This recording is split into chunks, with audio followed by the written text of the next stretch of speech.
Saan ka pupunta, bata? Ikaw ang isusunod kong ipapalapa kay Kuribawa, ang kinatatakutang halimaw dito sa karnabal. Ang sabi mo, tigre, unggoy at iba pang mga hayop ang mga alaga nyo. Yun pala, aswang! Sinungaling ka! Pakawalan mo na kami rito! At naniwala ka naman na lahat kayo rito ay gagawin naming pagkain, mga uto-uto. Kaya wala na kayong kawala. Salbahe kayo! Bitawan mo ako! Aray! Kuya, tulong! Kahit na anong sigaw mo, hindi ka na maririnig ng kapatid mo. Dahil sa oras na ito ay patay na rin siya. Hindi totoo yan! Etong sayo! Ay! Hindi ako makahinga. Tigilan mo yan. Buwisit kang bata ka. Mas lalo ko pa talagang hihigpitan ang pagkapulupot ng lubid na to kung hindi mo kami papapawalan. Sige, pakakawalan ko na kayo. Basta bitiwan mo na yung lubid. Siguraduhin mo lang talaga na makakalabas kami sa karnabal na to. Dahil kung hindi, patay ka rin. Aray, walang hiya kang bata ka.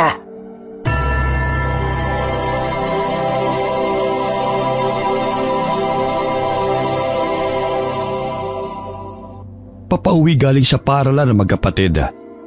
Napansin ni Bong na tahimik si Bensoy at salubong ang mga kilay. Oh, Bensoy, bakit nakasimangot ka na naman? Tsaka, ano nangyari dyan sa labi mo? Nagsuntukan kami ng kaklase kong si Warren kanina. Sumusobra na kasi siya, kuya eh. Palagi niya akong pinapahiya sa klase. Kaya ayun, binasag ko din ang mukha niya. Ilang beses ko bang sasabihin sa'yo na huwag kang makipag-away? Ang tigas talaga ng ulo mo. Sigurado kong pagagalitan ka na naman ni nanay kapag nakita niya yung mga sugat mo. Siya tong nauna eh. Tinutukso akong tutubuan din daw ako ng kaliskis sa mukha. Kaya dapat layuan ako ng aming mga kaklase. Dahil may kapatid daw akong taong ahas. Kaya hindi malayong magkakaganon din ako. Pinansin mo na naman yung mga batang yon. Hindi ako taong ahas. Sakit lang to sa balat. E di sana kung totoo yun, kinain ko na lahat ng tao dito sa baryo. Takutin mo kaya yung si Warren para hindi na ako tuksoin ng abnormal na yon. Paano kaya kung puntahan mo siya bukas? Kung papatulan mong lahat ng mga taong nanunukso sa'yo, baka mapigtas na yung ugat mo sa liig. Hayaan mo sila, titigil din ang mga yun. Anong titigil? Nananahimik naman ako dati kahit araw-araw nila akong tinutukso pero hindi pa rin sila humihinto. Alam mo ba kuya? Kanina nang basagin ko mukha ng Warren na yon, pati mga tropa niya tumahimik. Akala nila, tigas kaya ng kamao ko. Basta sinasabi ko sa'yo, huwag mo nang uulitin na makipag-away ha. Tayo pa rin ang pagagalitan ni nanay. Yan ang hindi ko maipapangako sa'yo kuya. Ipinanganak si Bong na hindi normal. Kalahati sa mukha niya ay tila kaliskis na mayahalin tulad sa isang isda. Ang isang balintataw naman niya ay kulay dalandana. Kaya't yun ang dahilan upang maging pampulan siya ng tukso. Kahit ang bunsong kapatid niyang si Bensoy ay hindi nakakaligtas sa panunukso ng mga kaklase nito. Kuya, tingnan mo si Mang Pulon. Nagbibihis na naman siya bilang clown. Nakakamangha yung mga magic na ginagawa niya. Alam ko din ang mga simpleng tricks na ginagawa niya. Pareho na lamang sa mga lasong pabago-bago ang kulay. Ang lubid ay biglang tatayo. Sa kahon naman, biglang may lilitaw na kuneho. Paano mo nalaman ang mga tricks na yon? Siyempre alam ko. Kasi akong sidekick ni Mang Pulon. Ay, ikaw pala yung loko-lokong clown na kasama niya?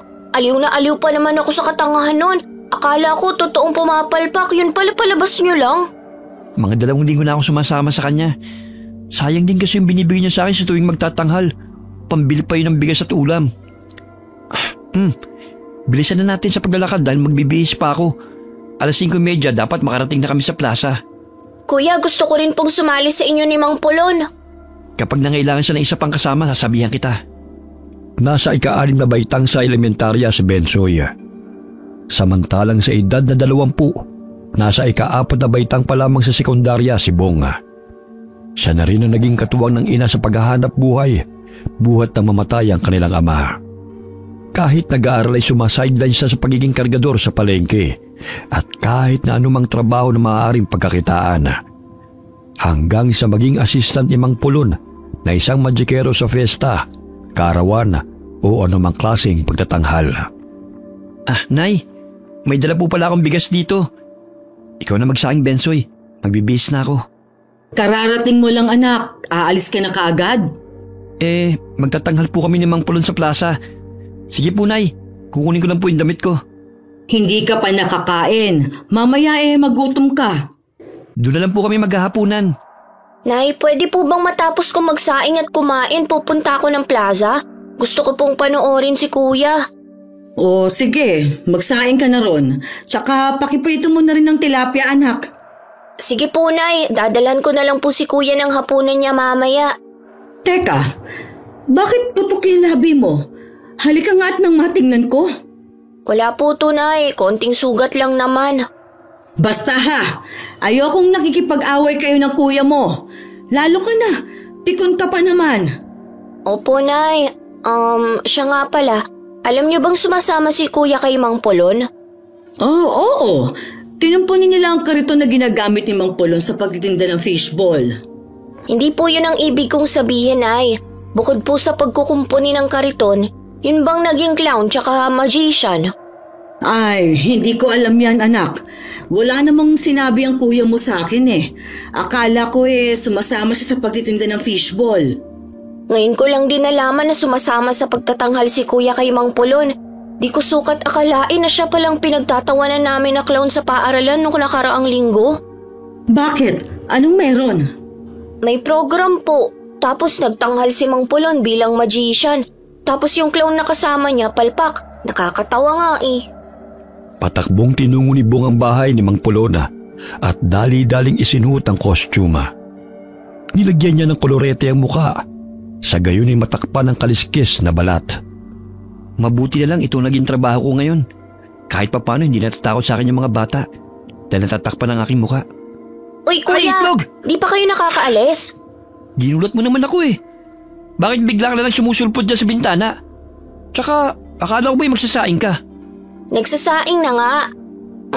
Gusto ko kasing makita kung paano ka mag-ayos Umuwi ka na. Mamaya masunog pa yung sinaing mo.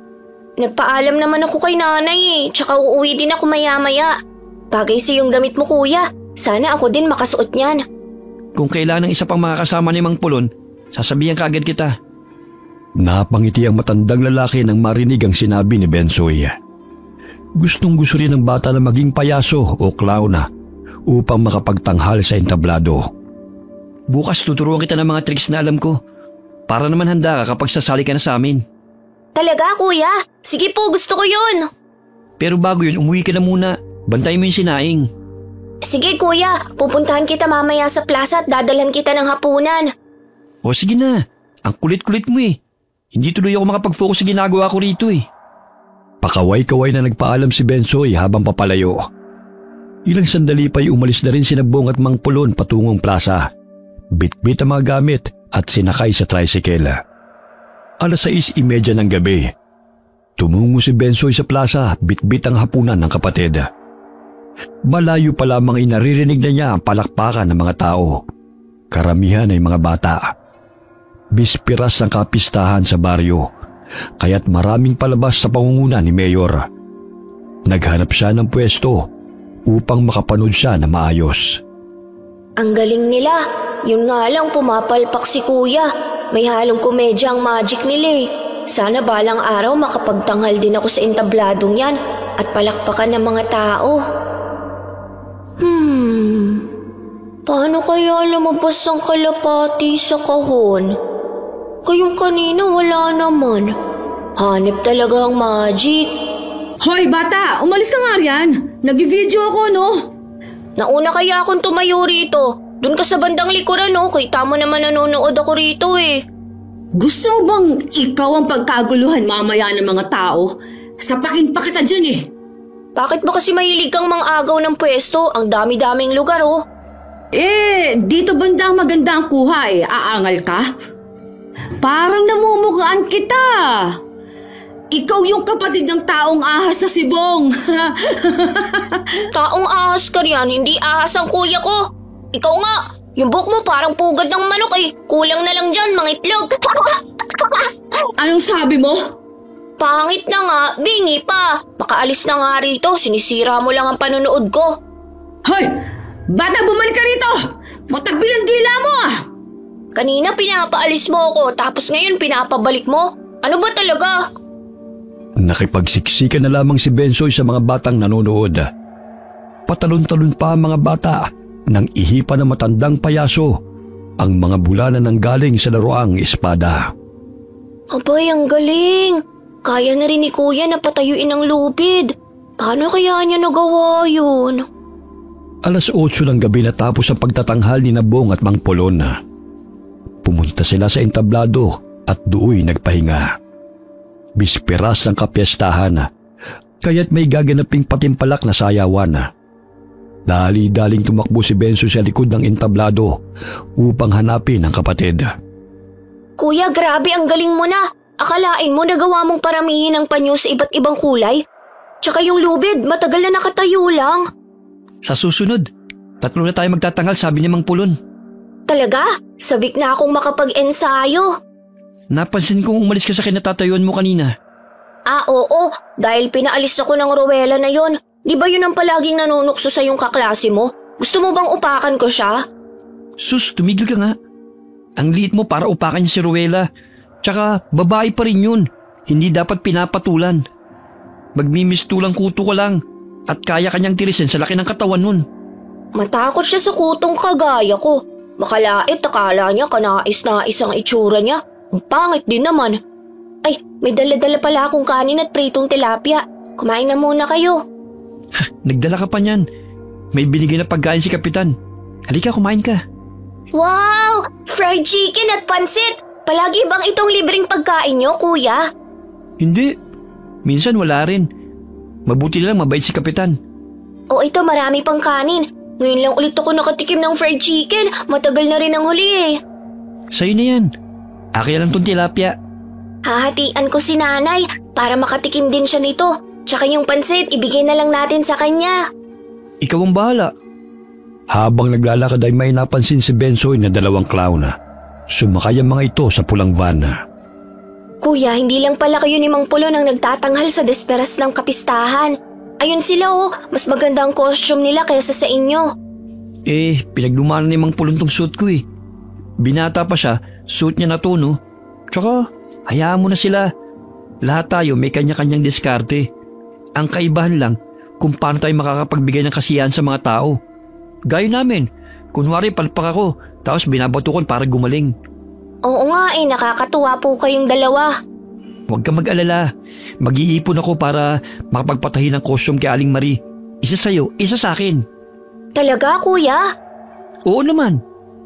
Pagdating nila sa bahay ni Mang Polona, namangha si Bensoy nang makita sa loob noon ang iba pang mga kagamitan na ginagamit sa pagtatanghal.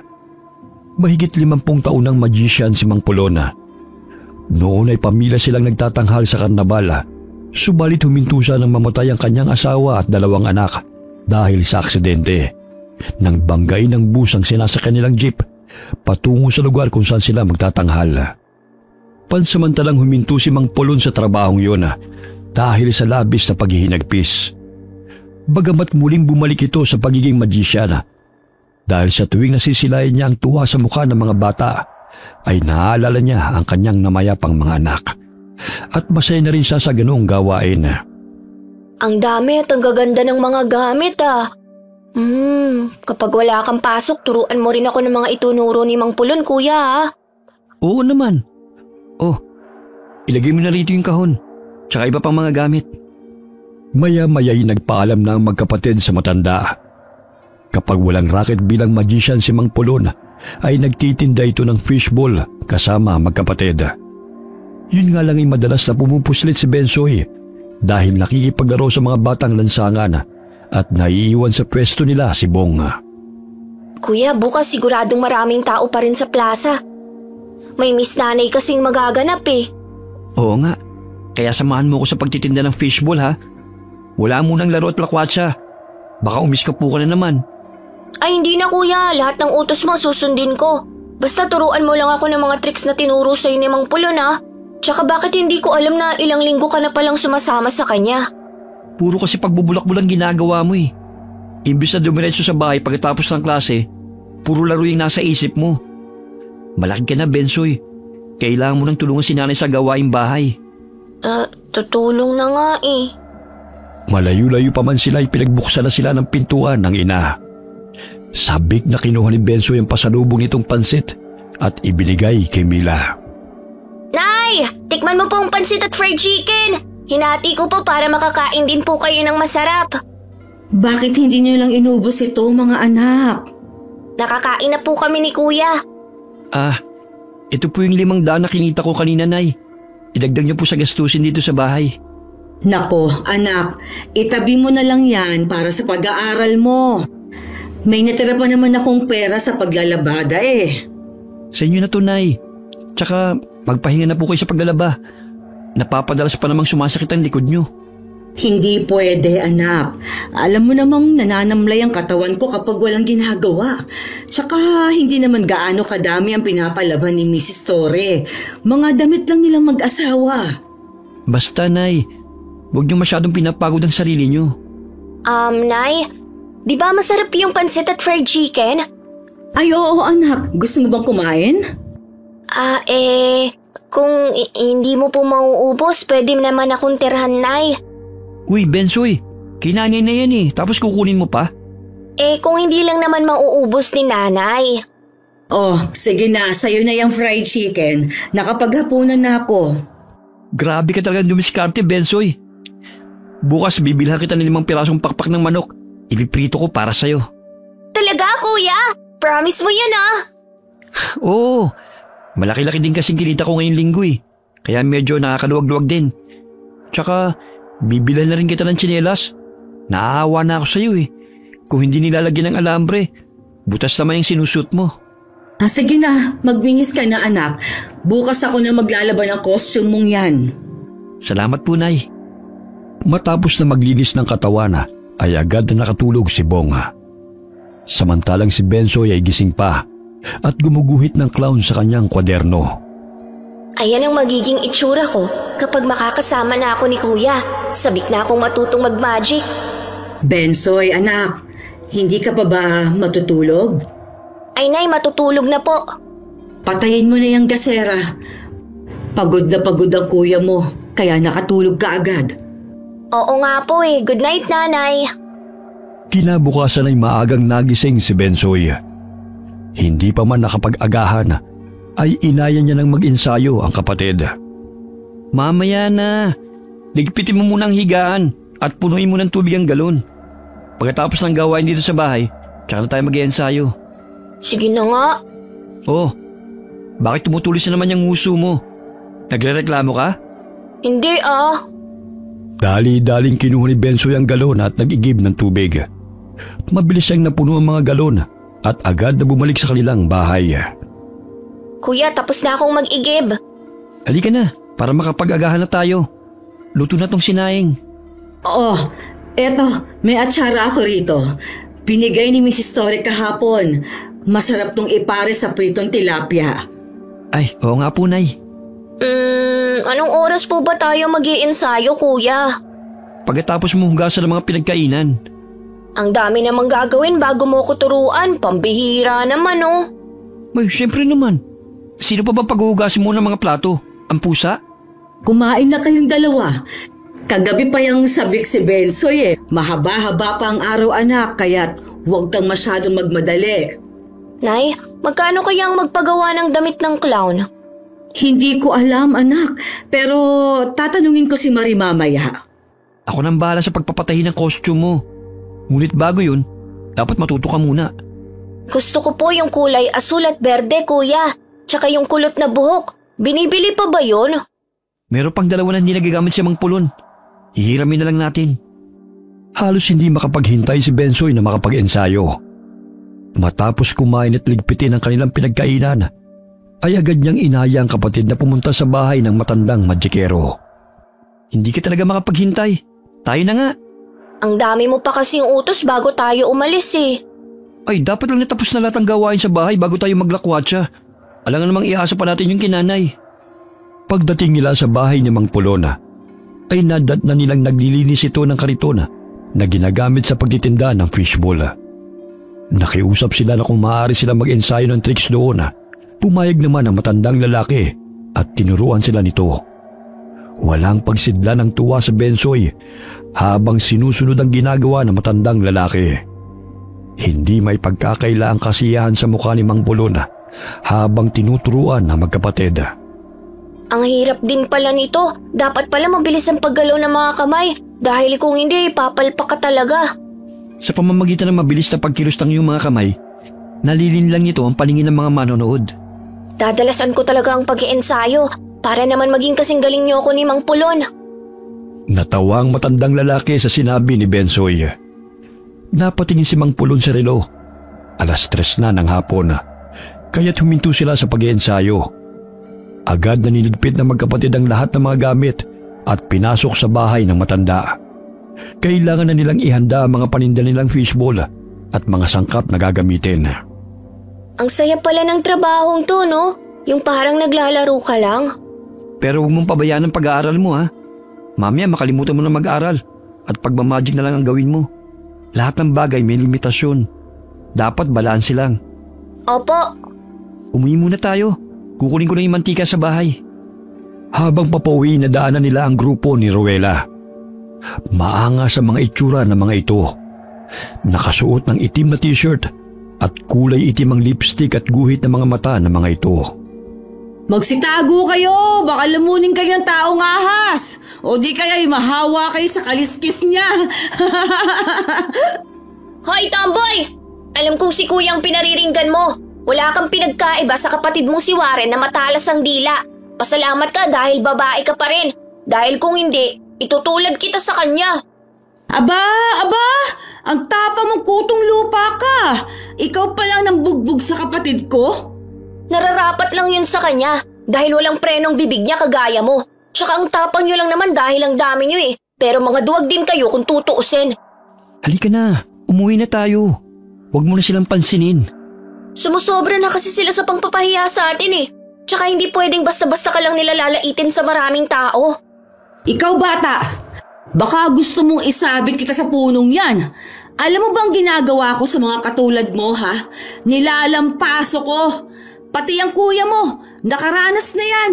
Baka gusto mong maranasan din. Kung si kuya nagawa mong kawawain, pues ibahin mo ko. Tayo na, Bensoy. Sinabi ko na huwag ka makipag-away eh. Bago pa man mahila ni Bong ang kapatid ay nasampal na ito ni Rowela. Ngunit maliksing hinawakan ni Bensoy ang kamay nito at nanggigigil na kinagat. Aray! Bitiwan mo akong buwisit ng bata ka! Hoy, Bensoy! Tama na yan! Tulungan niyo ako! Aray! Puputulin ko talagang kamay mo kung hindi mo titigilan si kuya. Kayo na mga tropa mo. Kala nyo kung sino kayo mga astig, pareho naman kayo ng kapatid mong si Warren, mahina ang utak sa klase. Buwisit kang bata ka! Bawiin mo yung sinabi mo! Tama naman ako bobo kayo magkapatid. Dinadala nyo lang sa pananakot ang katangahan nyo. Para malaman mo, noon tinakot ako ni Warren na ipapabugbog sa mga tropa niya kung hindi ko siya gagawa ng assignment. Pero ngayon, hindi na ako takot sa kanya. Halika na. Ang liit-liit mo pero ang tapang mo. Hinila ni Bong ang bunsong kapatid dahil hindi ito tumitigil sa kakadaldal. May dumating na mga tanod kaya't inawat sila ng mga ito.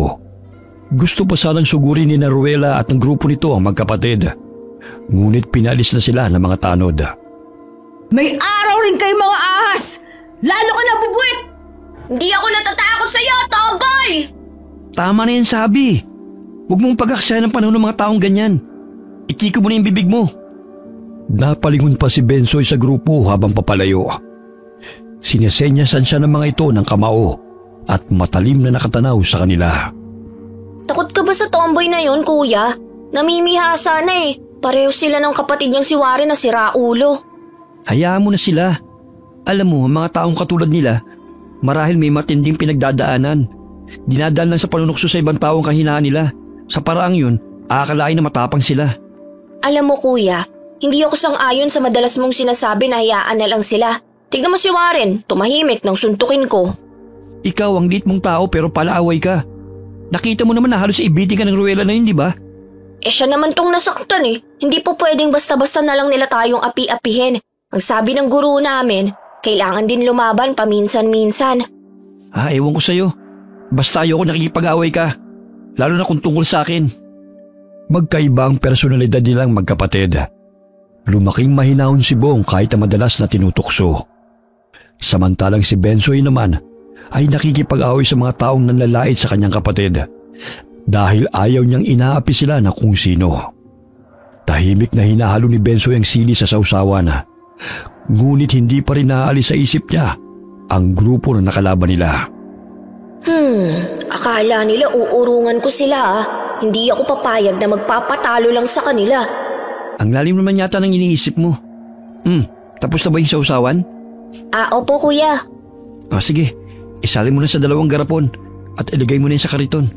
Nandito na rin ang sangkap ng fishball at mga tempura. Agad silang nagpaalam sa kanilang ina upang magtinda ng fishball sa plaza.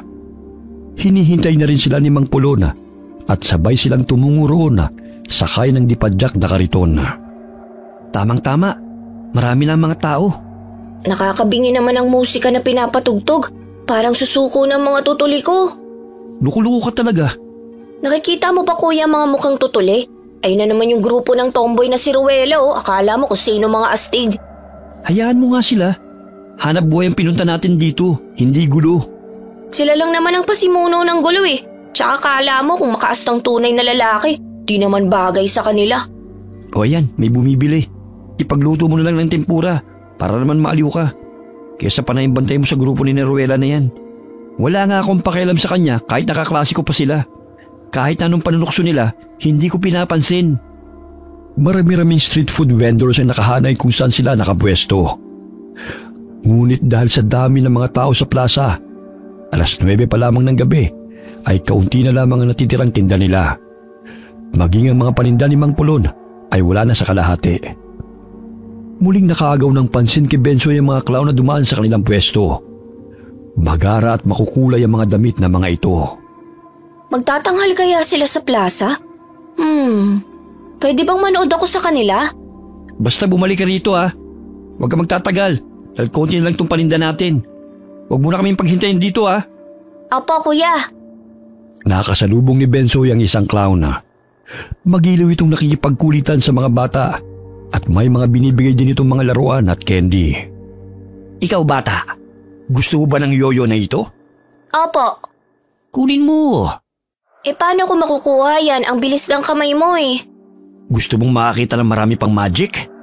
Opo, magtatanghal po ba kayo sa entablado ngayon? Hindi dito. May sarili kaming karnabal at iniimbitahan namin ang mga kabataan na sumama sa amin. Doon maraming laruan, libreng pagkain at tiyak na maaliw ang sino mang makakapanood sa amin. May mga kasama kaming serkero at iba pa. Hindi lang magic ang gagawin namin, kundi may mga hayop pa kaming kasama ron. Baka naman makawala ang mga hayop.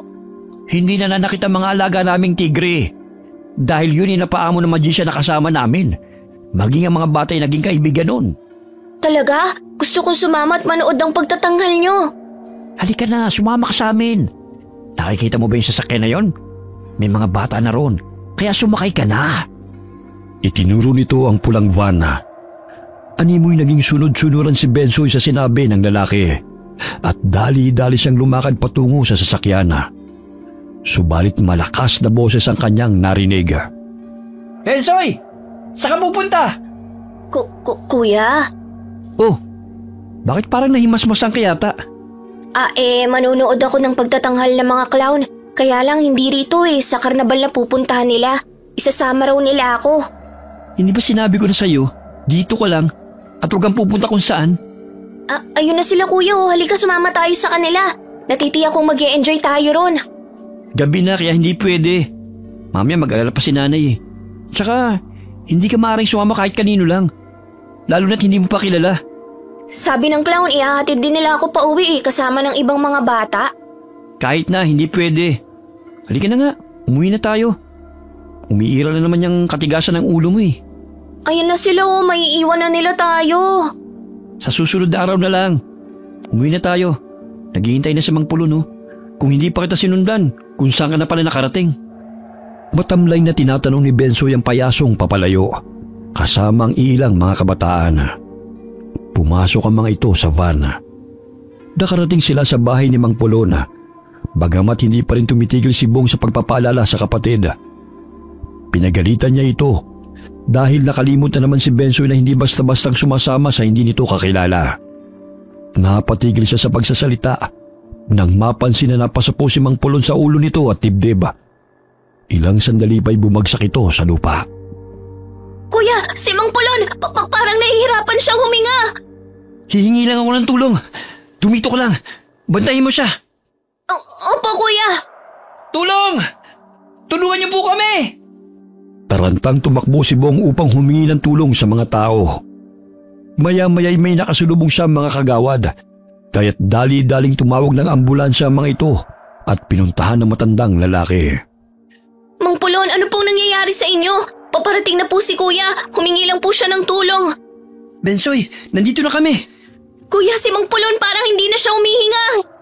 Ha? Nandito na sila kagawad. Tumawag na sila ng ambulansya. Hindi alam ng magkapatid ang gagawin na. Ilang sandali pa'y dumating ang ambulansya at nagsagawa ng CPR ang isang nurse. Subalit hindi na naagapan ng matanda. Binawian na ito ng buhay pagdating sa ospital. Dahil sa pagod kaya't inatake ito sa puso. Matagal nang iniinda ng matanda ang sakit nito. Ngunit hindi nito sinasabi sa magkapatid at nais lamang ito magtanghal sa entablado upang makapagbigay ng kasiyahan. Madalas niyang sinasabi sa akin na masaya na raw siya dahil parang nakakasama niya raw ang kanyang mga anak sa tuwing kasama niya tayo. Ang bait pa naman ni Mang Pulon. Kaso nga lang matanda na rin siya kuya. Kaya siguro hindi na niya nakayanan ng pagod. Pinapangako kong hindi ako titigil sa pagtatanghal sa entablado. Kagaya ng sinabi niya na hindi malayong maging magaling din akong magician. Sasamahan kita kuya. Sayang nga lang hindi ako nabigyan ng pagkakataon na makasama si Mang Pulon sa pagtatanghal. Sa ngayon, asikasuhin na muna natin ang burol niya. Wala naman siyang pamilya eh. Bukod sa atin ang malapit niyang kaibigan. Hindi man nila kadugo ang matandang lalaki. Ngunit gano'n na lamang ang paghihinagpis ng magkapatid. Sapagkat itinuring sila nito bilang tunay na mga anak. Gaya ng isang ama, madalas silang pinagsasabihan na mag-aral ng mabuti. Sa gayon ay makaahon sila sa kahirapan. Si Mila nag-asikaso ng lahat upang maiburol si Mang Pulon sa bahay nito. Sila ang tumayong pamilya na matanda. Habang nagtitimpla ng kape si Bensoy para sa mga nakikiramay, napansin niyang papalapit si Rowena sa lamay. Pambihira! Ikaw pa talagang bubuet ang nagtitimpla ng kape? Mamaya lasunin mo pa ng kamandag ninyo mga tao. Hoy, tomboy! Kung wala ka mabuting sasabihin, umalis ka rito, huwag kang manggulo. Pupunta ako kahit saang lugar kong gusto. Tsaka hindi mo naman tulamay ah. Gusto bang ikaw naman ang paglamayan bukas? Hoy, tomboy! Hindi ka pwede rito, tsaka wala nang biskwit at kape para sa'yo. Kaya umalis ka na. Parang pinaglihi ka sa sama ng loob eh. Anong sabi mong kutong lupa ka ha? Tanggalin mo kasi yung nakabara sa tenga mo para makarinig ka. Akala mo astig ka? Susuntukin na sana ni Rowena si Bensoy nang pigilan ni Bong ang kamay nito. Ilugar mo naman ang kaangasan mo. Hindi dito sa lamay ni Mang Pulon. Akala mo naman kung sinong concern. Ikaw nga tong dahilan kung bakit namatay ang matanda eh. Malas kang ahas ka. Hoy, tomboy! Kung ahas si kuya, di sana matagal ka na niyang nilunok. Kaya lang kahit totoong ahas, aayaw sa'yo dahil mandidiri sa pagmumukha mo. Oh, anong kaguluhan to mga bata? Irespeto ninyo ang labi ni Mang Pulon. Yang si Rowena na yun, siyang nanggulo, palibhasa, walang modo. Hindi nag-iisip dahil kakarampot ang utak, kagaya ng kapatid niyang si Warren. Ikaw na kutong lupa ka ha? Hilahin ko pa yung dila mo eh. Ano ba ang pakay mo rito, Eneng? Nakikiramay o makikipag-away? Kung maaari umuwi na lang kayo ng mga kasamahan mo bago ko pa kayo ipadampot sa mga tanod. Umalis na kayo rito kung wala naman kayong abuloy. Nakikikain lang naman kayo eh. Psst, Bensoy, tama na. Totoo naman eh. Pangising tinatanaw ni Bensoy si Ruela. Wari tunay na lalaki ito kung umasta at nagmistulang hangir ang katawan nito dahil sa laki ng damit at pantalon. Itim ang kulay ng pulseras at hikaw. Maging sa dila nito ay meron din. Ang mga batang yon, wala na talagang pinipiling lugar na manggulo. Ewan ko ba sa mga magulang nila, hindi tinuturuan ng magandang asal ang kanilang mga anak. Kaya kayo, Bong at Bensoy, ha? Huwag kayong tutulad sa mga kabataang yon. Itong si Benson ay madalas kong pinagsasabihan. Basta, isa-isip at isa-puso ninyo ang lahat ng pangaral ko. Hindi yan para sa akin, kundi para lumaki kayo bilang mabuting tao. Paparating na sina Kapitan. Bigyan niyo sila ng kape at biskwit. Opo, Nay. Isang linggong binurol si Mang Pulona. Hanggang sa may libing ito na tanging ang mga kapitbahay ang naging karamay. Makakasama na rin ni Mang Pulo ng pamilya niya. Oo nga po, Kuya. Matagal na panahon din silang nagkawalay. Kahit papano, nagpapasalamat pa rin ako na nakasama natin siya at naranasan muli natin ang mahalin ng isang ama. Halina kayo mga anak. Si Basti na ang bahalang maglagay ng lapida sa puntod ni Mang Polon. Sige po, Nay. Ilang araw ang lumipas. Matamlay pa rin ang katawan ni Bong dahil sa pagpanaw ng matandang kaibigan. Ngunit nanumbalik ang kanyang sigla nang ibalita sa kanya ng ina ang tungkol sa kaarawan ng pamangkin ni Mrs. Torre. Nak, naghahanap ang amo ko ng magician sa gaganaping birthday ng pamangkin niya. Ano, pwede ka naman siguro. Kailan po yun, Nay? Sa susunod na linggo. Sayang din naman kasi kung sa iba pa mapupunta ang bayad. Tsaka kaya mo naman yatang magpasaya ng mga bata. Kuya, isama mo ko. Total, magaling ka na naman eh. Ako na lang ang gawin mong palpak na clown. Pwede naman. Pero kailangan natin mag-ensayo ng mabuti para naman hindi tayo mapahiya. Okay na kayo? Bukas sasabihin ko sa kanya na may nahanap na ako para naman hindi na siya maghanap ng iba. Sige po, Nay. Sayang din po ang kita. Ito ang unang beses na magiging clown ako. Excited na po ako. Ikaw talaga, Bensoy. Oh, siya, ilagay mo na tong uniforme mo sa iyong silid. Makakaasa po kayo, Nay. Halos hindi makatulog si Bensoy ng gabing yun dahil sa pananabik. Napapanaginipan niya ang pagtatanghalina ng kanyang kapatid. Hanggang sa lumitaw ang dalawang clown na mabalasik ang mukha na malakas na nagtatawanan habang duguan ang mga mukha. Bigla siyang napabalikwas ng bangon na tagaktak ang malamig na pawis. Panaginip lang pala. Akala ko totoo. Bakit may mga dugo at may nag-iiyakan ng mga bata? Ang likot-likot mo namang matulog, Bensoy eh. Umusog ka nga. Kuya, napanaginipan kong dalawang payaso. Duguan ang kanilang mukha at saka... Panaginip lang yan. Kaya matulog na lang ulit. Maaga pa ang pasok natin bukas. Pero kuya, parang sila yung mga clown na nakita ko sa plaza nung nakaraang fiesta. Mahimbing na nakatulog muli si Bong kahit na kinakausap pa siya ng kapatid. Bumalik sa pagkakahiga si Bensoy at mabuntong hiningang ipinikit ito ang mga mata hanggang sa unti-unti siyang nilamon ng antok. Kinabukasan, alas 7 na hindi pa nagigising si Bensoy. Bong, anak, gisingin mo na nga yung kapatid mo, tanghali na oh. Paano po ba naman kasi? Kung ano pang kinukwento sa akin kagabi. Tapos ang likod-likod pa sa higaan. Gisingin mo na para makapag-almusal na kayo bago pumasok sa eskwela. Hoy Bensoy, gumising ka na. Tanghali na. Naghihilig ka pa riyan. Ay, mamaya nga po na lang ako papasok. Inaantok pa ako. Ay, hindi pwede yan. Gumising ka na't maligo. Kung hindi ka pababangon dyan, hihilahin kita patungong banyo. Inaantok pa yung tao eh. Paano hindi ka aantukin? Hating gabi na gising ka pa. Padabog na tinungo ni Bensoy ang banyo. Ilang buhos pa lamang ay tapos na itong maligo. Grabe! Wala pang 5 minuto tapos ka ng maligo? Kaya ang dami mong libag sa katawan eh. Malamig ang tubig eh. Huwag na kayo magtalong dalawa.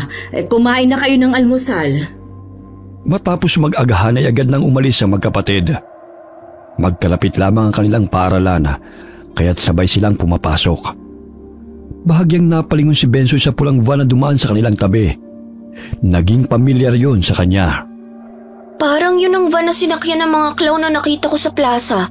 Pagtatanghal pa rin siguro sila rito sa baryo. Siguro sa karating purok. Baka may gaganapin na kapistahan. Napansin kong ang daming laruan sa sasakyan.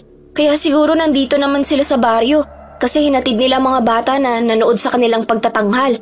Hatid sunduro kasi nila mga bata eh. Ayon sa sinabi ng clown. Ay, mabuti naman kung ganun. Habang naglalakad, saglit silang napahinto sa tindahan at bumili ng babauning tinapay. Narinig nila ang kwentuhan ng mga ale na may nawawalang mga bata sa baryo at walang nakakaalam kung sino ang salarin. Ilang sandali umalis sila sa tindahan at naging palaisipan rin sa magkapatid kung totoo ang kwentuhan ng mga babae. Kuya, sa tingin mo, sino ang salarin ng pagkawala ng mga bata? Hindi ko rin alam. Pero hindi ba sabi mo, may mga batang sumasama sa mga clown na nakita mo nung fiesta? Baka sila yung nangunguha ng mga bata. Pero hinahatid naman daw nila. Sa bagay, hindi naman natin sigurado kung sila nga ba talaga o hindi ang salarin eh. Kaya ikaw, Bensoy huwag kang sumasama kahit kanino na hindi nagpapaalam ha. Opo, kuya. Tignan mo nandun ang tomboy sa gate. Ang angas kung makatingin sa atin. Mag-iingat ka kuya, mamaya pahiyain ka na naman niya eh. Kaya kong sarili ko. Sige na, pumasok ka na. Palingon-lingon pa si Bensoy bago pumasok sa gate. Magkatapat lamang ang kanilang paaralan kaya nakita niyang binatukan ni Ruela ang kapatid habang hinahawakan ng dalawang kasamahan nito. Hoy! Taong ahas! Ilabas mo ang tunay mong anyo! Patakip-takip ka pa ng mukha Ipakita mo sa lahat ng estudyante ang iyong kaliskis! Ano ba? Bitiwan niyo nga ako! Wala naman akong ginagawa sa inyo Alam mo, taong ahas ka nga. Pero bakit ang duwag-duwag mo? Gusto mo bang banatan ko yung kabilang pisngi mo? Hoy, tomboy! Bitawan mo si kuya! Wala kang kadala-dala Duwag lang yan si kuya kung umaga. Pero mamayang gabi malakas siya. Sige, saktan niyo siya. Dahil babalikan niya kayong lahat na nangaapi sa kanya. Uy, takot naman ako. Gusto mo bang makita kung paano ko tanggalan ng kaliskis ang kuya mo, bubwet? Nasaan kaya ang gwardya? Bakit wala siya sa gate? Kailangan kong tulungan si kuya. Kumuha ng maliit na bato si Bensoy at malakas na inihagis patungo kay Ruela.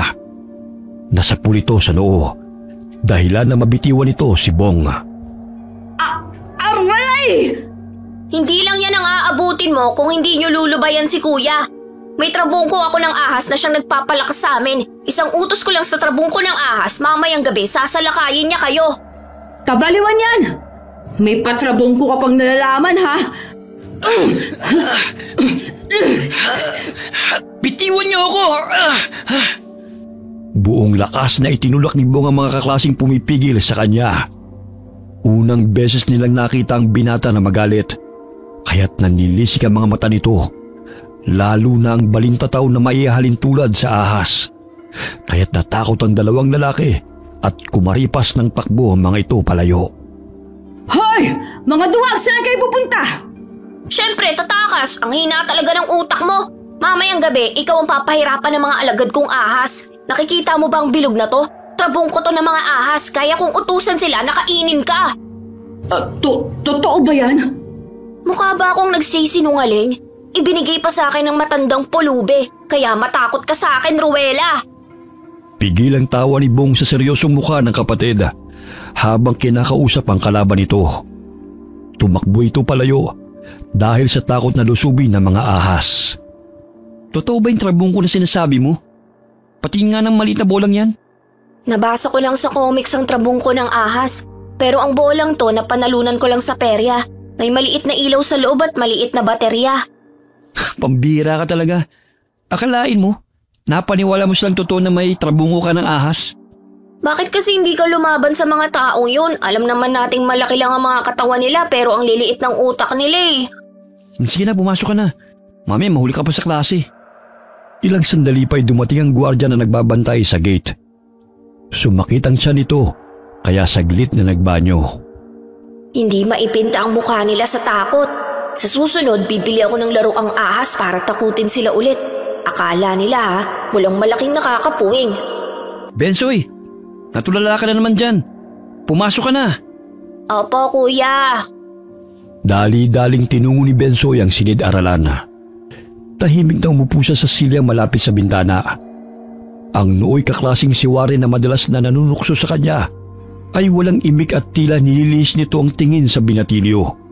Kahit nasa harapan lamang niya ito. Magkapatid talaga si Ruela at Warren. Mga utak talangka.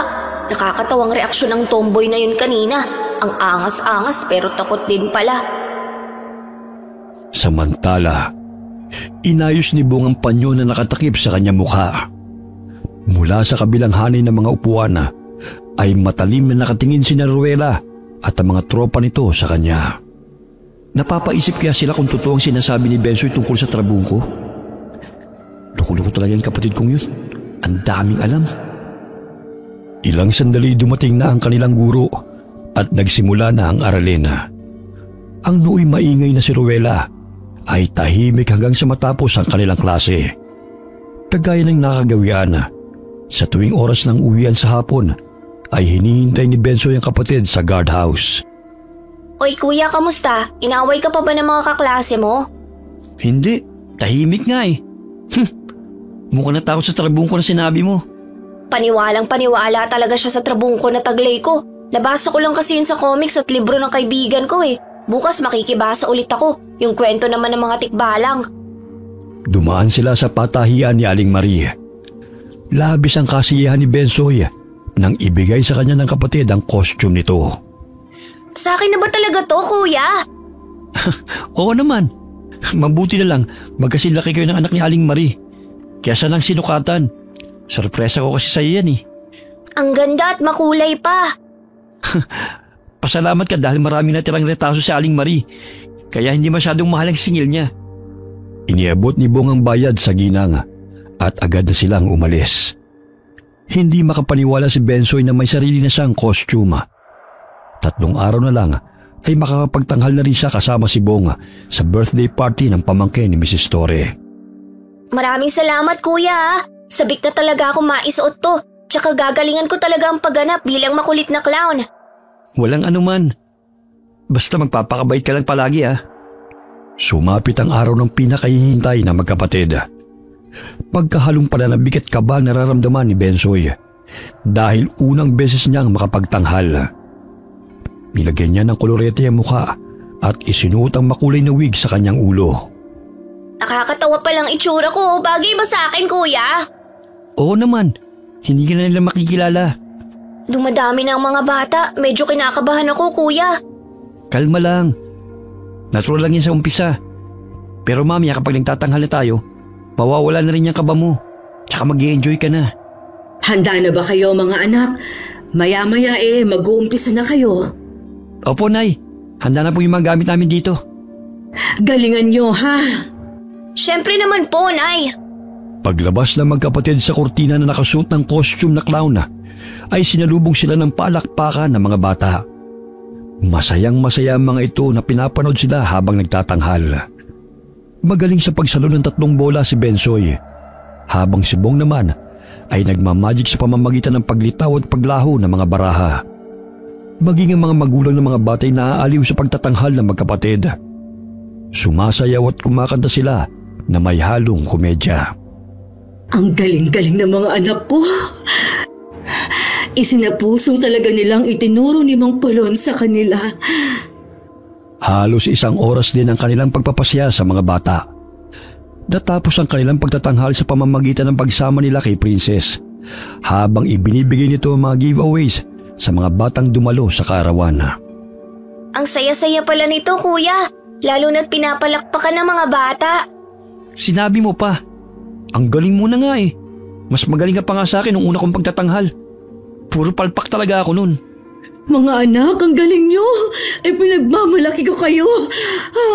Kumain na muna kayo. Ay opo, biglang kumalamang sikmura ako, Nay. Maging si Mrs. Torre, napahanga ninyo mga anak. Ire-recommenda raw niya kayo sa mga kaibigan niya. Talaga po, Nay? Mabuti naman po kung ganun.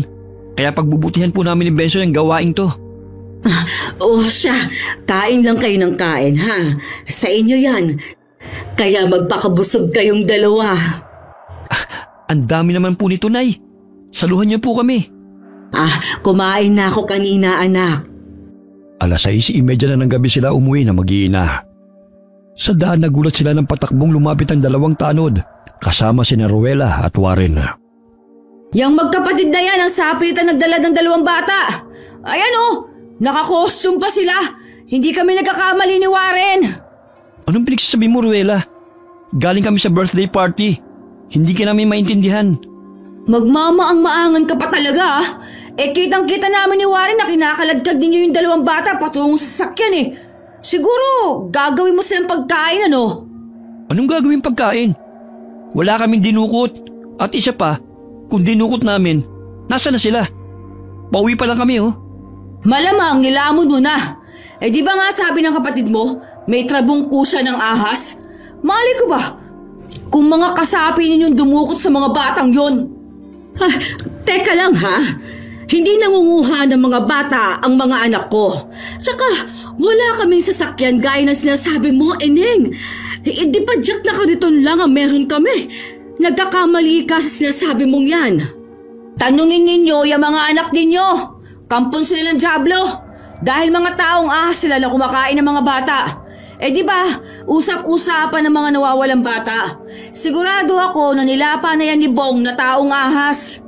Hindi taong ahas ang anak ko. Ipinanganak siyang may sakit sa balat. Pero hindi nangangain ng bata ang anak ko, Eneng. Umuwi na kayo. Kung ano-ano ang pinagsasabi mo Mga Omel, huwag kayo maniwala sa kanila.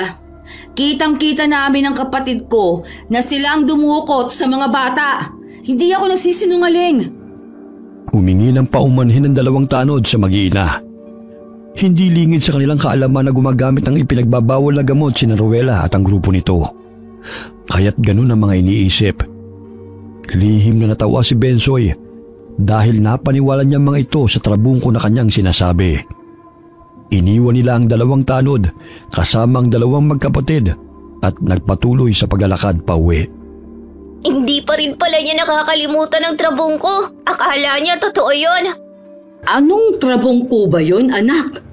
Trabungko ng ahas, Nay. Paano ba naman kasi? Madalas nilang nilalait si kuya na taong ahas daw. Tsaka sinasaktan pa nila kami, kaya ayun, tinakot ko. Sinabi ko sa kanila na may trabungko ko ng ahas, na naguutos na lapain sila ng mga alagad kong ahas. Kaya ayun, natakot. Kayo talagang mga bata. Ang dami ninyong kapilyohang iniisip. Ang magkapatid talaga na Ruela at Warren ay nasanay na sa gulo. Napabayaan na kasi ng mga magulang. Nasa abroad ang ina. Samantalang ang ama, lulong din sa bisyo. Kaya napariwara ang mga anak.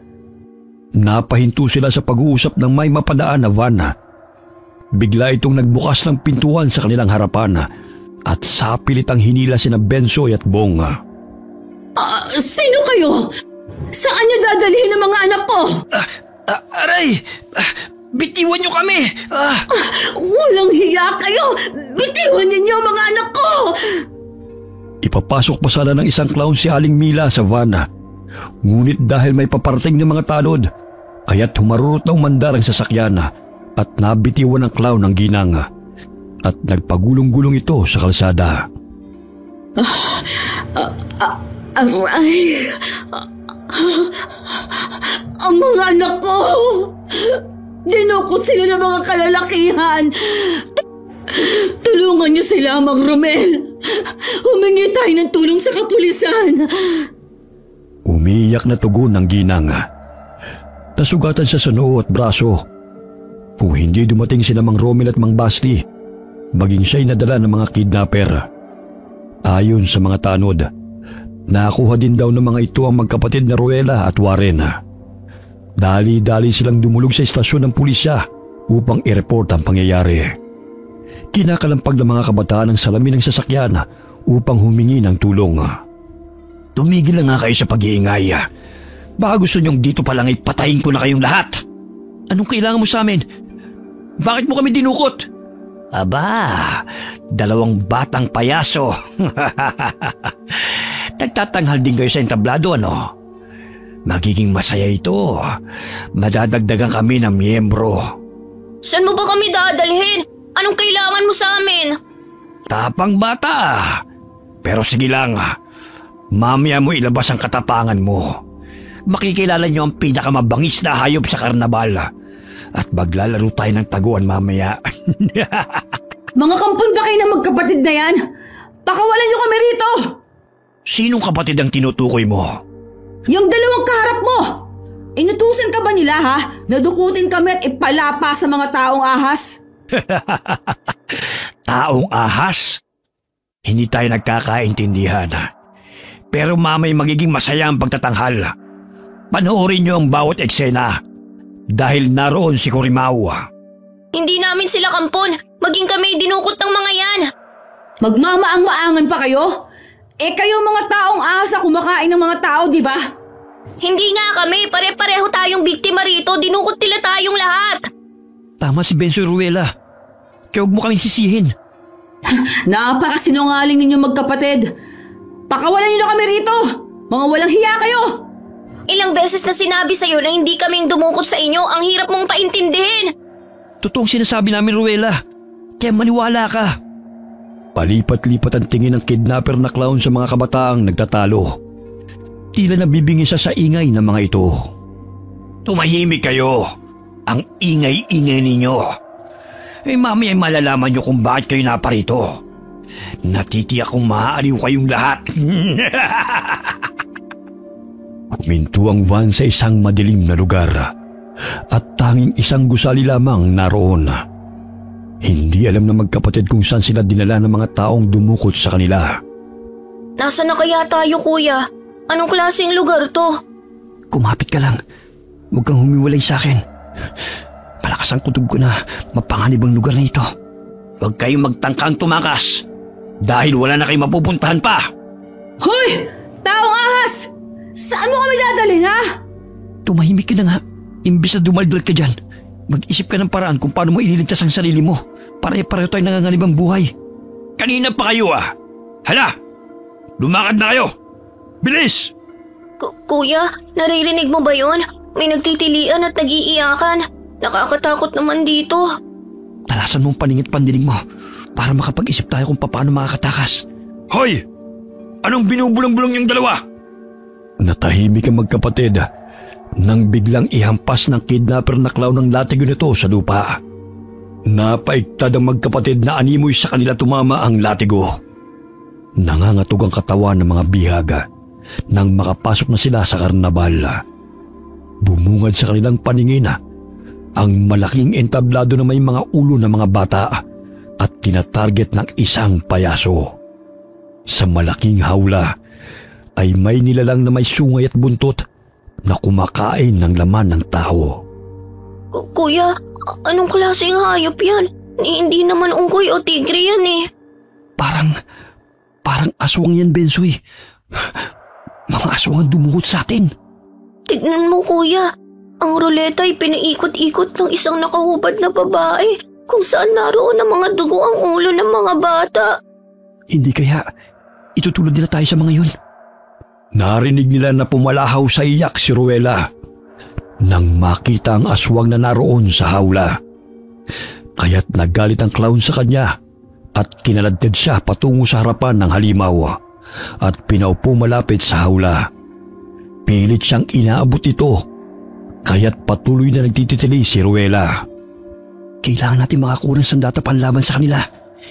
Hindi maaaring hayaan na lamang natin silang patayin tayo. Ayun kuya, may espada. Kailangan nating makuha yun sa isang tao na nasa entablado. Karnabal to ng mga aswang, Bensoy.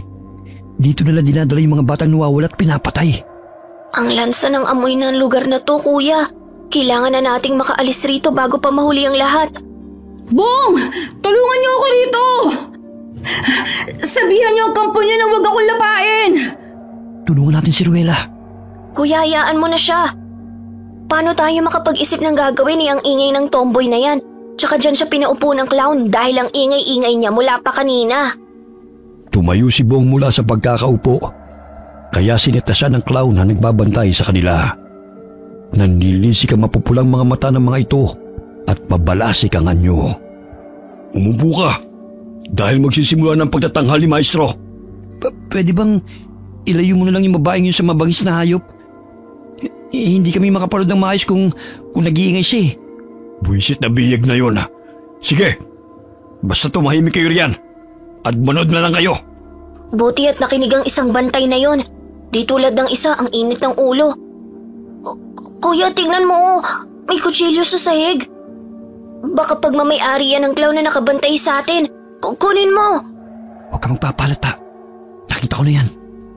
Malakas ang kabog ng dibdib ng mga batang naroon habang nakaupo sa kawayang upuan sa harapan ng malapad na entablado. Ang apoy niya nanggagaling sa tanglaw o sulo ang nagsisilbing liwanag sa madilim na paligid. Inilibot ni Bensoy ang kanyang paningin. Napansin niya ang kahon na naglalaman ng mga gamit. Kuya, baka may smoke bomb doon. Pwede natin yung kunin panlaban sa kanila. Shh! Tumahimik ka. Andiyan na yung clown kasama si Ruela. Tumahimik ka na. Magsisimula na magtanghal si Maestro. Aswang ang nasa hawla. Sinong hindi matatakot dun? Mas masahol pa kesa sa hayop. Tumahimik ka. Pag nainis ako sa iyo, ipapasok na kita ron kahit wala pang utos si Maestro. Sinong Maestro ba yan? Imbes na sagutin ang katanungan ni Bong, ay matalim na napasulyap lamang sa kanya ang clown na nagbabantay sa kanila. Hinahampas nito ang latigo sa hanay ng upuan kung saan umiiyak ang ilang mga kabataan. Naroon din si Warren na kapatid ni Ruela na pigil ang pag-iyak dahil sa takot na maipasok sa hawla.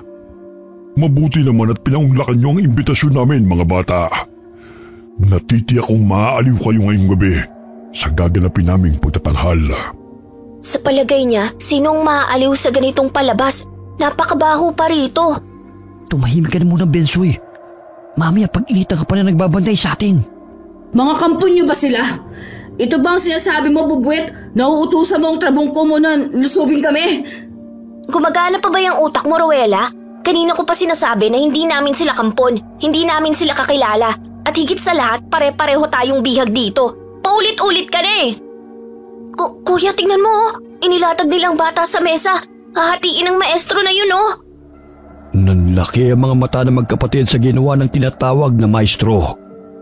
Nahati ang katawan ng bata at tumatalsik pa ang malapot na dugo. Umalingaw-ngawang iyakan sa lugar na yun at nagsisiksikan ang mga bata sa bawat sulok. Sinong gustong sumama sa akin dito sa entablado? Ayun, may nasisilayan akong batang payaso. Halika at samahan mo ako sa pagtatanghal. Ayoko, dito na lang ako. Ikaw na lang, maestro. Sige na, bata. Sayang naman ang iyong kasuotan kung hindi mo ako sasamahan sa pagtatanghal. Bilisan mo na, bata, bago pa magalit sa'yo si Maestro. Ngayon mo gamitin ang kapangyarihan ng trabungko na sinasabi mo, Bubuet! Pakiusap! Huwag niyo saktan ang kapatid ko! Nangangatog ang mga tuhod ni Bensoy habang lumalakad papalapit sa entablado. Ngunit sumasagi sa kanyang isipan na kailangan niyang kunin ang espada dahil yun lamang ang paraan para makatakas sila sa lugar na yun. Palakas ng palakas ang kabog ng kanyang dibdib. Natitisod pa siya habang papalapit sa tinatawag na maestro. Nandilat ang mga mata ng binatilyo nang tumambad sa kanyang paningin ang mabalasik nitong anyo. May maliit na sungay na tumubo sa noo nito at kulubot ang balat na nakasuot ng pulang kapa. Ilayo niyo po sa akin ang patalim na yan, maestro. Baka matusok po ako. Bakit ganyan ang kasuotan mo, bata? Gusto mo bang maging kasapi namin? Kasi idol ko po yung mga clown. Tsaka nakikita ko kasi noon sa plaza. Sige, hawakan mo itong espada at ikaw maghati ng kahon. Pero maestro, mahahati kasi ang katawan ng bata eh. Gagawin mo ba ang sinabi ko? O ikaw ang gigilatan ko ng leeg? Sige na nga po, akin na po ang espadang yan. Nagkunwari ang binatilyo na ayaw niyang hawakan ng espada. Ngunit nang ibigay sa kanya ang patalim, ay mahigpit niya yung hinawakan at bahagyang tumingin sa kapatid. Buong lakas na iwinasiwas ng binatilyo ang espada kay Maestro, kaya't nagulat ito sa ginawa niya.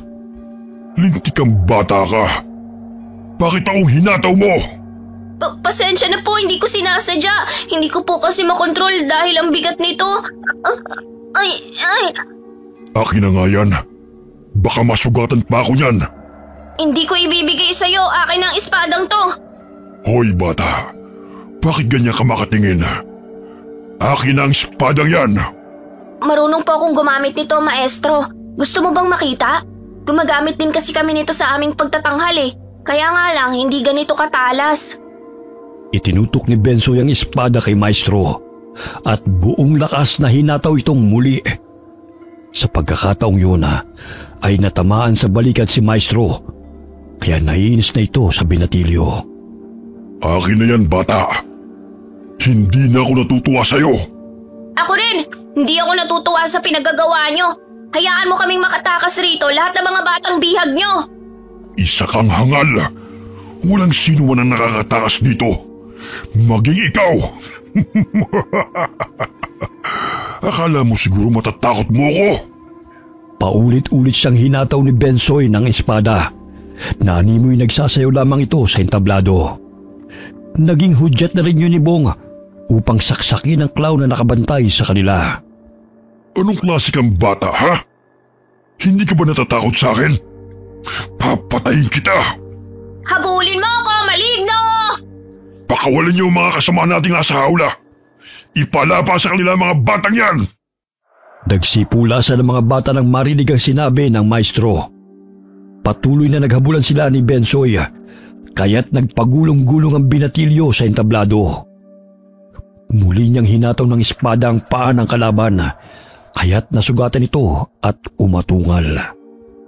Gagawin kong panamuti ang bungo mo sa karnabal na ito. Sige, tumakbo ka lang bata. Dahil mapapagod ka lang, ngunit hindi ka makakaalis dito. Nandilat ang mga mata ni Bensoy nang mapunit ang suot na damit ni Maestro. Nagmistulang halimaw ang katawan nito dahil lumaki ang kalamnan na animoy naging taong lobo, katulad ng mga halimaw na nakakulong sa hawla. Mas nakakatakot pa pala ang kanyang itsura. Bensoy! Takpan mo ang ilong mo! Hoy! Aswang! Heto sa'yo! Mga buwisit kayo! Parang hindi ako makahinga. Smoke bomb yun Akalain mo marunong si Ruela doon? Lintik! Halos na lang hapo yata ang lahat ng usok. Mahuli ko lang kung sino may gawa nun. Hindi ako magdadalawang isip na baliin ang leg mo! Sige, Aswang! Langhapin mo lahat yan! Nagkaroon ng pagkakataon si Bensoy na sugurin ng aswang na si Maestro. Mabigat ang espada, ngunit pilit niyang hinataw ang kalaban at tinamaan ito sa tagiliran. Anong klase mga bata ang dinala niyo sa karnabal? Sino pa ang sisira sa mga plano natin? Ikaw, anong tinutunga mo riyan? Patayin mo ang batang yan! Bensoy! Akin ang espada! Ako nang puputo sa ulo niya! Magkakasama kayo! Mabilis na kinuha ni Bong ang espada sa kapatid at sinugod ang aswang. Bagamat nakailag ito at tinadyakan silang dalawa, tumilapon sila sa gilid ng entablado at napasubsob sa mga bangkay ng mga batang wala ng ulo. Patay! Ang dami nila, kuya! Nakakadiri ang mga dugo! Tapos wala na silang mga ulo! Nandun ang ulo nila nakasabit sa ruleta. Hindi ako makapaniwala na ginagamit nilang kahinaan ng mga bata para linlangin. Ginamit nilang patibong ang laruan at mga candy para sumama sa kanila. Nandito rin kayo? Pambihira! Akala ko mga aswang kayo eh. Paano tayo makakatakas rito? Hinahabol kami ng babaeng aswang na nakalabas sa hawla. Di ba matapang ka? Harapin mo kaya sila. Tumahimik na kayo. Mamaya marinig pa nila tayo. Pinapatay nila ang mga bata. Kaya maging tayo, walang kawala sa bababangis ng mga aswang na yon. Nandiyan na sila. Patay tayo nito. Wala kayong ititirang buhay. Lahat ng mga batang bihag ngayong gabi ay dapat na mamatay. Lalo na mga batang buwisit na yon. Nagtatapang-tapangan sa teritoryo ko, ha? Hanapin niyo sila!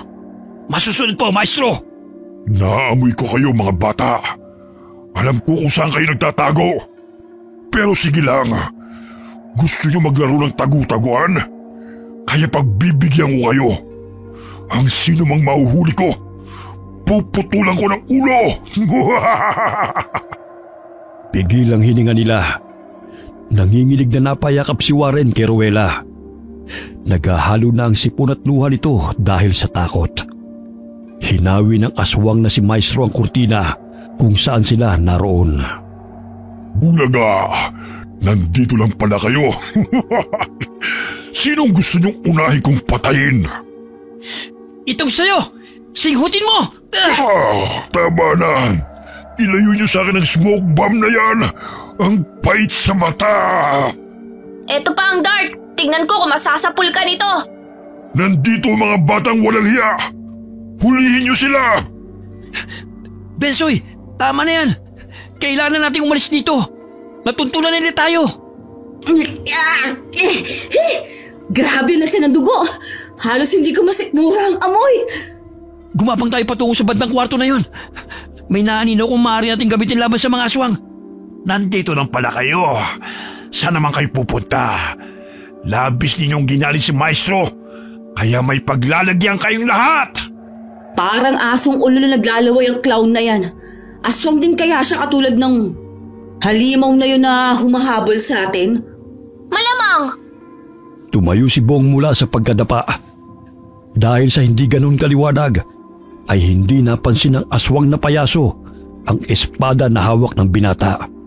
Nanginginig ang mga kamay na itinarak ni Bong sa bandang dibdib nito ang espada at paulit-ulit na inundayan ang saksak. Agad nilang binuksan ang pintuan at bumungad sa kanila ang mga gamit. Kaya't isa-isa silang kumuha na maaari lang gawing sandata. May naaninag silang iilang mga bata na nagkukubli sa sulok ng karnabal na yon. May mga bata! Kailangan natin silang iligtas! May isang kahon na naglalaman ng dart dito. Bilisan niyo, may paparating. Bong, ang dalawang halimaw nasa likod na natin. Paano ba yan? Nahanap ko na naman kayo. Wala na kayong mapagtataguan pa. Huwag na kayong magpumilit na tumakas. Hoy! Lumayo ka sa amin! Yung mga bangkay na lang ang kainin mo kung talaga nagugutom ka! Tumahimik ka! Gusto mo bang ikaw ang unahin ko? Ang pinakaayoko sa lahat ay ang utusan ako sa dapat kong gawin. Ang daldal mo, ha? Hinila nito si Rowela sa paa, kaya't malakas itong sumigaw. Bagamat bago pa nito masakmal ang bihag, ay itinuo ni Bensoy ang smoke bomb sa mukha ng mga halimaw at pinindot ang buton. Lumabas ang usok at nalanghap yun ng dalawang halimaw. Nabitiwan nito si Rowela, kaya't nagkaroon sila ng pagkakataon na sugurin ng mga kalaban. Sumampa si Bensoy sa likod ni Maestro at paulit-ulit na sinaksak ang mga mata nito gamit ang dart. Bitiwan mo ako, bata! Aray! Hindi kasiyahan ang dala mo, kundi takot at lagim. Ikaw ang dapat na mamatay, hindi ang mga batang katulad namin. Mga bata, huwag kayong matakot. Kumuha kayo na maaaring gawing sandata laban sa kanila. Parang hindi rin ako makahinga sa smoke bomb na yun, ha? Nasaan na ba yung pamalo ko? Buwis sa taswag na yun. Muntik pa akong kainin. Pinagtulungang paluin ng mga bata ang babaeng aswang na nakalabas sa hawla. Hindi siya gaano kalakas katulad ng kay Maestro at tanging pagkain lamang ang inaatupag nito. Malakas na atungal ang kumakawala sa tuwing paghahampasin siya ng mga bata ng matigas na bagay sa pangunguna ni Rowela. Muling tumilapon si Bensoy nang magwala ang aswang na si Maestro. Ang tapang mo, bata. Ngunit sa pagkakataong ito, luluray-lurayin ko ang katawan mo. Napakalakas ang Maestro na yan. Bulag ng isang mata niya. Ngunit parang hindi man lamang nakakaramdam ng sakit. Nilalapitan niya na si Bensoy. Kailangan ko siyang maunahan bago pa niya mapatay ang kapatid ko. Aray! Ang sakit ng likod ko! Hoy, bata! Tumayo ka dyan! Hindi ang isang kagaya mong makakatalo sa akin. Dahil akong papatay sa inyong lahat! Hoy! Maestro! Tumingin ka rito! Nandilat ang mga mata ng aswang nang makitang malapad na balabal na babagsak sa kanyang ulo. Gamit ang lubid ay tinali yun ni Bong upang hindi ito makahinga at makakita. Hindi man kami kasing lakas mo, ngunit kaya ka namin labanan. Tanggalin mo ito! Hindi ako makahinga! Matibay itong balabal mo, kaya sigurado ako hindi ito napupunit. Walang hiya kayo! Tanggalin niyo ito! Kuya, ang galing ng naisip mo ah. Itali natin ang paa at kamay niya para hindi na siya makabangon pa. Sige, maghanap ka ng lubid. Hahanapin ko yung espada na nabitiwan ko kanina. Oh, bakit hindi niyo pa yung pinatay? Mamaya makatakas pa yan eh. Tayo pang yapain. Ako na nga ang papatay sa damuhong yan kung takot kayo.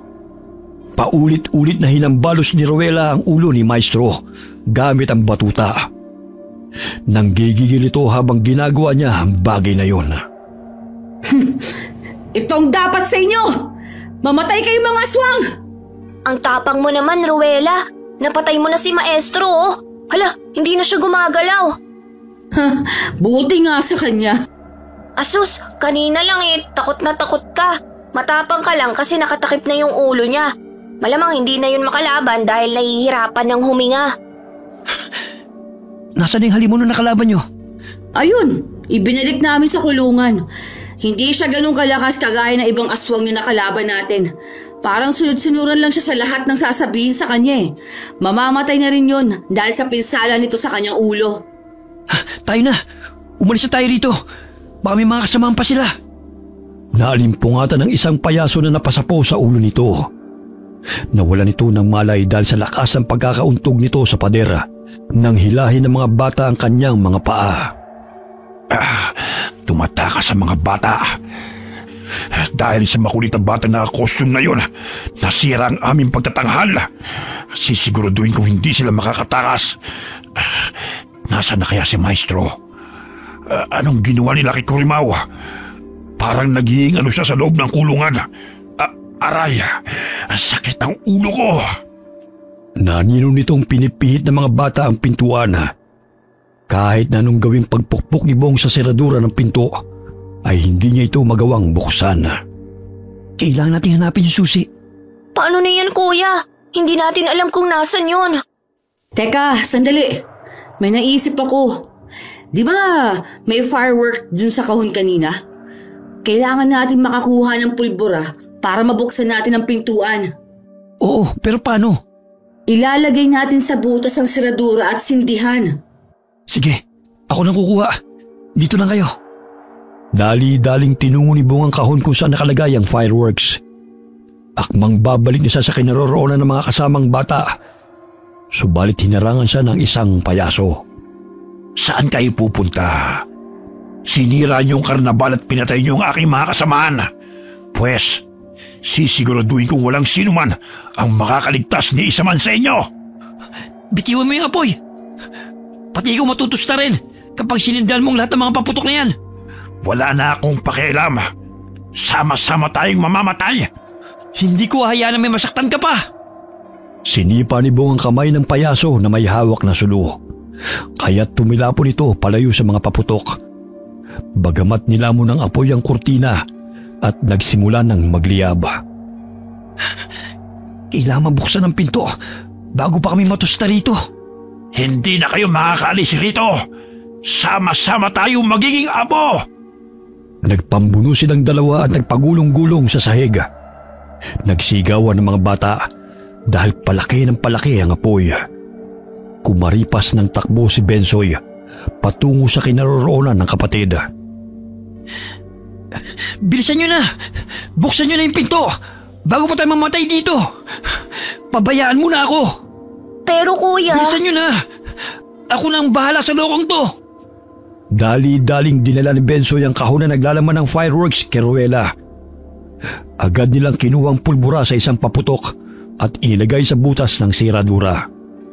Doon muna kayo sa gilid mga bata. Baka matalsikan pa kayo rito eh. Sisindihan ko lang to. Ilang sandali pa'y sumabog ang siradura matapos sa sindihan yun ni Ruela. Nabuksan nila ang pintuan kaya't dali-daling tumakbo palabas sa mga bata. Mauna na kayo. Babalikan ko lang si kuya. Sige, ako nang bahala sa mga bata. Mag-iingat ka ha. Nagkubli sa mga halaman si Ruela kasama ang mga batang nakatakas. Umiiyak ang mga ito kasabay ng pag-aalala nila sa magkapatid. Kuya! Nasaan ka na? Bensoy! Lumabas ka na! Sige na! Mamamatay tayong pareho. Lahat kayong mga pasaway na bata. Ayun ang espada. Kailangan kong tulungan si kuya mula sa aswang na yon. Lumalaki na ang apoy. Halos kalahati na ng karnabal na to'y natutupok. Hindi ako aalis hanggat hindi kasama si kuya.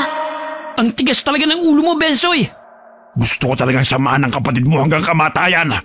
Pwes, pagbibigyan ko siya. Pumaybabaw ang payaso kay Bonga. Mahigpit nitong sinakal ang binata habang naglalaway pa ito. Hoy! Bitawan mo si kuya! Bibitiwan ko lamang siya kung hindi na siya humihinga. Tapos isusunod na kita. Bibitawan mo si kuya o hindi?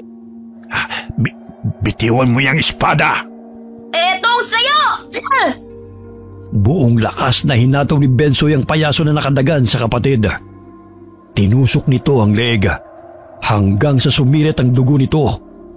Tinadyakan pa ito ni Bonga dahilan na lumusot ang matalim na espada sa leeg ng payaso.